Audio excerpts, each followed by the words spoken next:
తపోభూమిని పాడు చేయవచ్చా? Spoiling the land of finance, is it Dharmik?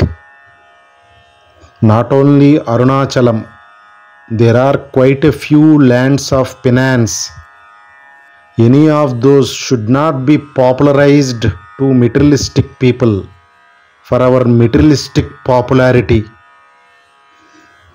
Arunachalam ఇది అచల అరుణం, అచల అరుణమిది జ్ఞాననిధి. అరుణాచలం ఇది అరుణ అచలం, అరుణాచలమిది ఆత్మయది. అరుణాచలం ఇది అచల రమణం, అచల రమణమిది తత్వనిధి. అరుణాచలం ఇది రమణ అచలం, రమణ అచలమిది నిత్యముక్తం.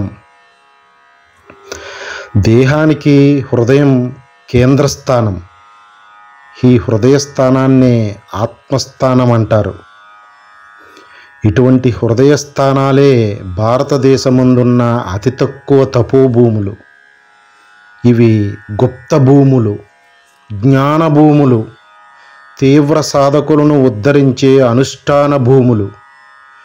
జీవన్ముక్తులు తమ దేహయాత్రను సాగించే పరమ పవిత్ర భూములు. గీతాచార్యుడు భగవద్గీతలో చెప్పినట్లు కోటాను కోట్ల మందిలో ఏ కొంతమందో భగవంతుని తెలుసుకునే ప్రయత్నం చేస్తారు. వారిలో కూడా ఏ ఒకానొకడో జీవిత లక్ష్యమైన ఆత్మజ్ఞానాన్ని సాధించి భగవంతుణ్ణి సంపూర్ణంగా, అంటే తన స్వస్వరూపంగా అనుభవం చేసుకుంటాడని. పైన చెప్పినట్లు భగవంతుని తెలుసుకునే ప్రయత్నం చేసే ఏ కొంతమందో జీవితాలను త్యాగం చేసి సాధన చేయటానికి నివసించే తపోభూములు అవి. అటువంటి తపోభూములపైకి అర్హత అనర్హతలు చెప్పకుండా జనాలను ఎగత్రోయవచ్చా? తద్వారా ఆ తపోభూమి యొక్క ప్రశాంతతను, పవిత్రతను చెడగొట్టవచ్చా? ధర్మమా ఇది? పాపం కదా. మన దేశ సాధకులే కాకుండా అనాదిగా దేశ విదేశాల నుంచి వచ్చి స్థిరపడిన సాధక కుటుంబాలు కొన్ని అయితే, సాధన చేయటానికి కొన్ని నెలల తరబడి దేశ విదేశాల నుంచి ఇక్కడకు వచ్చి పరితపన పడే కొందరైతే, అరుణగిరి రూపంలో ఉన్న తన గురువును వెతుక్కుంటూ పరుగులు పెట్టే సాధకులు కొందరు. ఈ తపోభూమిలో వారందరి జీవితాలను పరికించి చూస్తే త్యాగమయం. ధనకనక వస్తువాహనాలను సాధించాలనే పరమ మోహాన్ని వదిలి అభ్యాస వైరాగ్యాలనే ఆయుధాలను ధరించి కష్ట నష్టాలను ఓర్చుకుంటూ అరుణగిరి, అరుణాచలేశ్వరుడు, రమణుల ఆ తత్వాన్ని లక్ష్యంగా భావించి అనుభవైకం చేసుకుంటానికి జీవితాన్ని యజ్ఞంలో సమిధిగా ఆహుతి చేస్తున్న అక్కడ సాధక జనానికి కలుగుతున్న ఇబ్బంది తెలుసా? ఈ జనాలను ఎగత్రోస్తున్న అమాయకులకు. భగవద్గీతలో గీతాచార్యుడు చెప్పినట్లు అర్హత అనర్హతలను గ్రహించకుండా ఎవరికి ఏదీ సూచించకూడదని. లేకపోతే అనాదిగా ఉన్న శాస్త్రము, మహాత్ముల వాంగ్మయమే అందరినీ ముక్తులను చేసేసేవి కదా. మహాత్ముల అడుగుజాడలు ఉపనిషత్ హృదయం చెబుతున్నది ఏమి? క్రమానుగత జీవోద్ధరణ. అందుకే గీతాచార్యులు కూడా కర్మ, భక్తి, ధ్యాన, శ్రవణ, మనన, నిధిధ్యాస, అనుభవం అనే మైలురాళ్లతో కూడిన సాధక జీవనాన్ని సూచించారు కదా.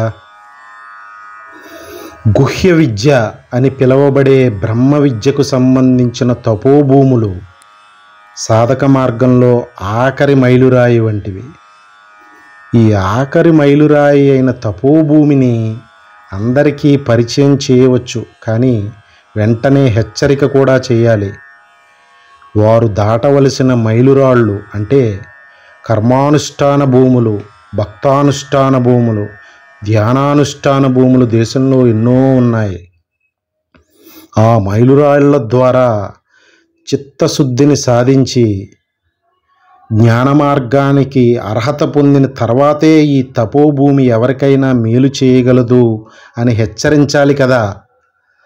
తద్వారా జన్మాంతర తీవ్ర సాధనల ద్వారా జ్ఞాన మార్గం వైపు పరితపన పడుతూ ఈ తపోభూములలో అనుష్ఠానాన్ని సాధనను కొనసాగిస్తున్న భగవంతుని బిడ్డలకు అసౌకర్యం కలుగదు కదా ఈ రణగొణ ధ్వనుల ద్వారా. భగవంతునికి బిడ్డలందరూ సమానమే, కానీ నలుగురు బిడ్డలు గల తల్లి బిడ్డల జీర్ణశక్తి ఇష్టాయిష్టాలకు అనుగుణంగా ఒకే వంటను 4 రకాలుగా చేసి వడ్డించినట్లే శాస్త్రము మహాత్ముల అడుగుజాడలు స్పష్టంగా తెలియజేస్తున్నది ఏమంటే, జీవుని చైతన్య స్థాయిని బట్టి సాధనను సూచించాలని, ఆచరించాలని.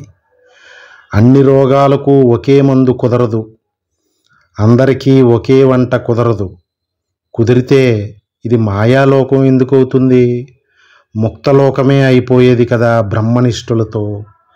సర్వం శ్రీ సద్గురార్పణమస్తు. జై గురుదత్త.